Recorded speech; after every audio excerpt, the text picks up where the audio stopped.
नमस्कार किसान भाइयों, स्वागत है आप सभी का हमारे YouTube चैनल में, जहां हम लाते हैं आपके लिए कृषि से जुड़ी नई नई जानकारियां। अगर आप भी कृषि में कुछ नया करना चाहते हैं तो इस वीडियो को अंत तक जरूर देखें और चैनल को सब्सक्राइब करना ना भूलें। किसान भाइयों, आज हम जानने वाले हैं हल्दी की खेती कैसे करें और इस खेती से हम अच्छा खासा मुनाफा कैसे निकालें। तो आइए जानते हैं। हल्दी का वैज्ञानिक नाम कुरकुमा लोंगा है। इसे संस्कृत में हरिद्रा कहते हैं तथा अंग्रेजी में यह टर्मरिक के नाम से जानी जाती है। हल्दी सभी की चहेती मसाला फसल है, जिसे मनुष्य के जीवन में जन्म से मृत्यु तक अनेक अवसरों पर प्रयुक्त किया जाता है। इन परंपराओं की उपयोगिता जो भी हो, हमारे पूर्वजों ने हल्दी को शुभ तथा मंगलदायक वस्तु माना है। प्राचीन समय से ही भारतवासी हल्दी का इस्तेमाल दाल, सब्जी, चटनी, अचार तथा अन्य भोज्य सामग्रियों को लुभावना तथा सुनहरा रंग प्रदान करने के साथ साथ इनमें एक विशेष प्रकार की सुगंध भरने के लिए करते हैं। वैज्ञानिकों ने ये सिद्ध कर दिया है कि हल्दी में कैंसर रोधी गुण विद्यमान है और ये भी कहा जाता है कि हल्दी केवल एक मसाला मात्र ही नहीं, बल्कि ये एक बहुमूल्य जड़ी बूटी है जो मनुष्य को स्वस्थ शरीर, खूबसूरती तथा लंबी उम्र प्रदान करती है। हल्दी की अच्छी फसल के लिए उत्तम किस्म का चुनाव, बिजाई का समय, बोने का तरीका, बीज की मात्रा, बीजोपचार की विधि, लगाने का अंतर, उर्वरक देने की विधि, समय एवं मात्रा के साथ साथ फसल की देख रेख एवं फसल सुरक्षा हेतु मुख्य बिंदुओं की जानकारी उत्पादकों को होना अत्यंत आवश्यक है। जिस क्षेत्र में 1200 से 1400 मिलीमीटर वर्षा 100 से 120 वर्षा दिनों में प्राप्त होती है, वहां पर इसकी अति उत्तम खेती होती है। समुद्र सतह से 1200 मीटर ऊंचाई तक के क्षेत्रों में ये पैदा की जाती है, परंतु हल्दी की खेती के लिए 450 से 900 मीटर ऊंचाई वाले क्षेत्र उत्तम होते हैं। हल्दी एक उष्णकटिबंधीय क्षेत्र की फसल है। हल्दी के लिए 30 से 35 डिग्री सेंटीग्रेड अंकुरण के समय, 25 से 30 डिग्री सेंटीग्रेड कल्ले निकलने, 20 से 30 डिग्री सेंटीग्रेड प्रकंद बनने और 18 से 20 डिग्री सेंटीग्रेड हल्दी की मोटाई के लिए जलवायु उत्तम है। किसान भाई, हल्दी की फसल को भिन्न भिन्न प्रकार की मिट्टियों में उगाया जाता है। इसकी खेती के लिए रेतीली अथवा बलुई दोमट और मटियार दोमट मिट्टी सबसे अधिक उपयुक्त रहती है। ये उपजाऊ और अच्छे जल निकास वाली होनी चाहिए। हल्दी की खेती हल्की मिट्टी में अच्छी होती है। चिकनी व भारी मिट्टी में कंदों का विकास अच्छा नहीं होता। हल्दी की खेती के लिए पीएच मान 5 से 7.5 होना चाहिए। हल्दी की फसल के लिए पहली जुताई मिट्टी पलटने वाले हल से करने के उपरांत 2 से 3 जुताइयां कल्टीवेटर या देसी हल से करके पाटा लगाकर मिट्टी भुरभुरी कर लेना चाहिए। जीवांश कार्बन का स्तर बनाए रखने के लिए अंतिम जुताई के समय 30 से 35 टन भली भांति सड़ी हुई गोबर की खाद या कंपोस्ट प्रति हेक्टेयर की दर से खेत में मिला देना चाहिए। जीवांश कार्बन युक्त और भुरभुरी मिट्टी में गांठों की संख्या एवं आकार दोनों में वृद्धि होती है। किसान भाइयों, गांठों के रंग और आकार के अनुसार हल्दी की कई किस्में पाई जाती है। मालाबार की हल्दी औषधीय महत्व की होती है तथा यह जुकाम और कफ के उपचार के लिए उपयुक्त है।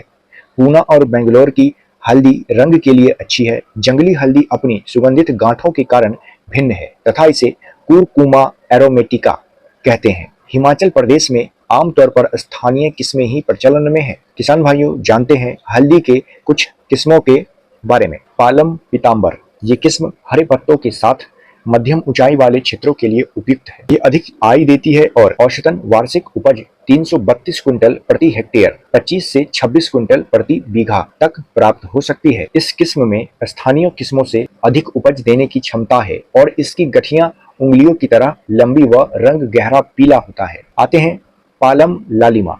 इसकी गठियों का रंग नारंगी होती है और स्थानीय किस्मों की अपेक्षा इसकी औसत वार्षिक उपज अधिक होती है। इस किस्म की औसतन वार्षिक उपज 250 से 300 क्विंटल प्रति हेक्टेयर 20 से 24 क्विंटल प्रति बीघा हो सकती है। आगे आते हैं कोयम्बटूर।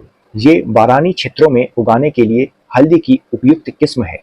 इसके कंद बड़े, चमकीले और नारंगी रंग के होते हैं।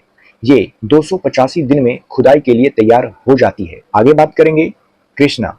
ये लंबे प्रकंदों तथा अधिक उपज देने वाली किस्म है। ये कंद गलन के प्रति रोगरोधी है और 255 दिन में पककर तैयार हो जाती है। आगे बात करेंगे BSR1। जिन क्षेत्रों में पानी खरा रहता हो वहां के लिए अधिक उपज देने वाली उपयुक्त किस्म है। इसके कंद लंबे तथा चमकीले पीले रंग के होते हैं। ये किस्म 285 दिनों में तैयार हो जाती है। आगे बात करेंगे सवर्णा। ये अधिक उपज देने वाली गहरे नारंगी रंग कंद युक्त अधिक उपज देने वाली हल्दी की किस्म है। आगे जो है सुगुना, छोटे कंद और 190 दिनों में तैयार होने वाली ये हल्दी की किस्म कंद गलन रोग के लिए प्रतिरोधी है। अब आते हैं किसान भाइयों सुदर्शन।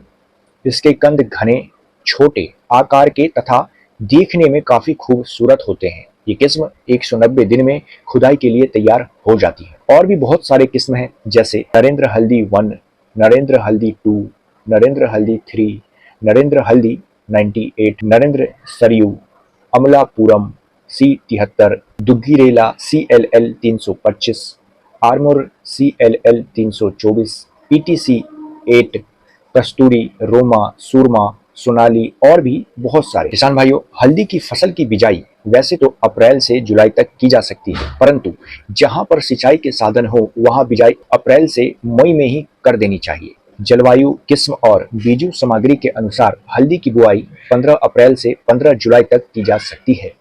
अगेती किस्मों की बुआई 15 अप्रैल से 15 मई तक तथा मध्यम किस्मों की बुआई 15 अप्रैल से 30 जून तक और पछेती किस्मों की बुआई 15 जून से 15 जुलाई तक अवश्य कर देनी चाहिए। किसान भाइयों, बुआई के समय प्रत्येक प्रकंद में 2 से 3 आंख अवश्य होनी चाहिए। सामान्यतः कंद के आकार और वजन के अनुसार 17 से 23 क्विंटल कंद प्रति हेक्टेयर की दर से आवश्यकता हो सकती है। बुआई से पहले हल्दी बीज कंदों का उपचार करना आवश्यक है। इसके लिए बुआई के पहले कंदों को फफूंदी नाशक इंडोफिल M45 की 2.5 ग्राम अथवा कार्बेंडाजिम 1 ग्राम प्रति लीटर की दर से पानी में घोलकर उपचारित करते हैं। घोल में कंदों को 60 मिनट डुबोकर रखने के बाद छाया में सुखाकर 24 घंटे के बाद बुआई करनी चाहिए। किसान भाइयों, पंक्ति से पंक्ति की दूरी 30 से 40 सेंटीमीटर एवं पंक्तियों में कंद से कंद की दूरी 20 से 25 सेंटीमीटर रखनी चाहिए। बिजाई के लिए सदैव स्वस्थ और रोग रहित कंद छांटना चाहिए। हल्दी कंद लगाते समय विशेष ध्यान रखने की बात है कि कंद की आंखें ऊपर की तरफ हो तथा कंद को 4 से 5 सेंटीमीटर की गहराई पर लगाकर मिट्टी से ढक देना चाहिए। हल्दी की अधिक उपज पाने के लिए उर्वरक समुचित मात्रा में डालना आवश्यक है। हल्दी की फसल अन्य फसलों की अपेक्षा भूमि से अधिक पोषक तत्वों को ग्रहण करती है। रासायनिक खाद के रूप में प्रति हेक्टेयर 120 से 150 किलोग्राम नाइट्रोजन, 80 किलोग्राम फास्फोरस तथा 80 किलोग्राम पोटास की आवश्यकता होती है। किसान भाइयों, नाइट्रोजन की आधी मात्रा और फास्फोरस और पोटास की पूरी मात्रा पंक्ति के दोनों तरफ बीज से 5 सेंटीमीटर दूर तथा 10 सेंटीमीटर गहराई में डालनी चाहिए।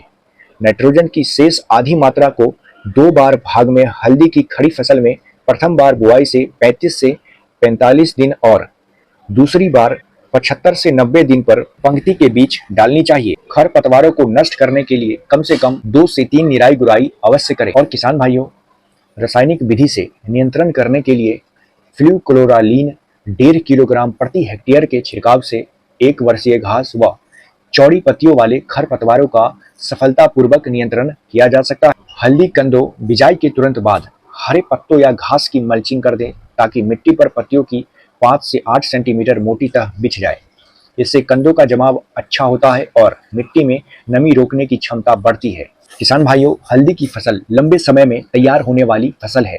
9 से 10 माह लगते हैं, तो इसकी सिंचाई की आवश्यकता समय समय पर करनी चाहिए। फसल में वर्षा से पहले 6 से 7 दिनों के अंतराल में सिंचाई करनी चाहिए।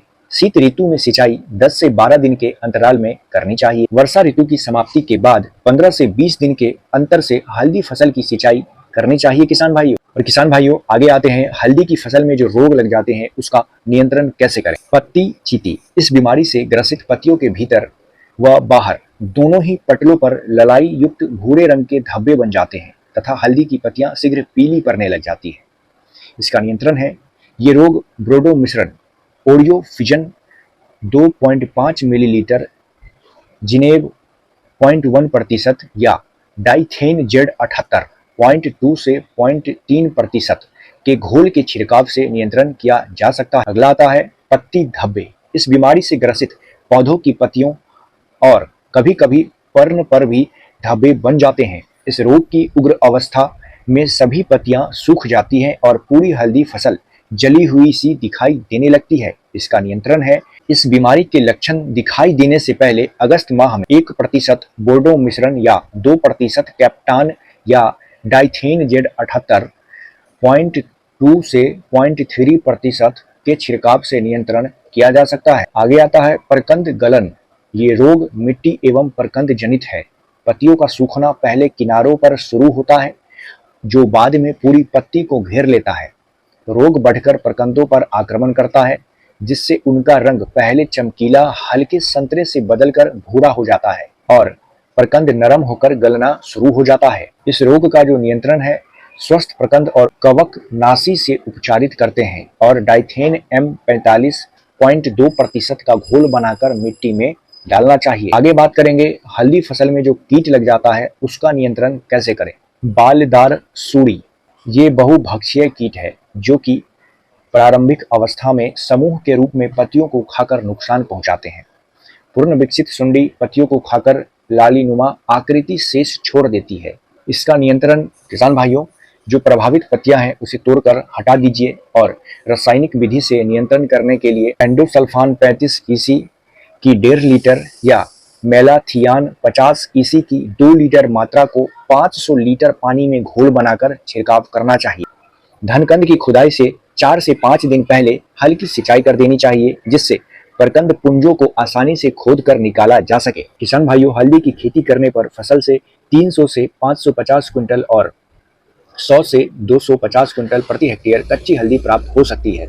सुखाने के बाद कच्ची हल्दी की यह उपज 25 से 25% तक होती है। किसान भाइयों, 1 किलो हल्दी का जो रेट है 114 रुपए किलो है और 1 क्विंटल का जो रेट है 11,410 रुपए। किसान भाइयों, इस वीडियो में इतना ही। मिलते हैं अगली वीडियो में एक अच्छे टॉपिक के साथ। उम्मीद है आपको वीडियो पसंद आया होगा। नीचे कमेंट करके बताइए कि आपको अगली वीडियो किस टॉपिक पे चाहिए। मिलते हैं अगली वीडियो में, तब तक के लिए जय जवान जय किसान।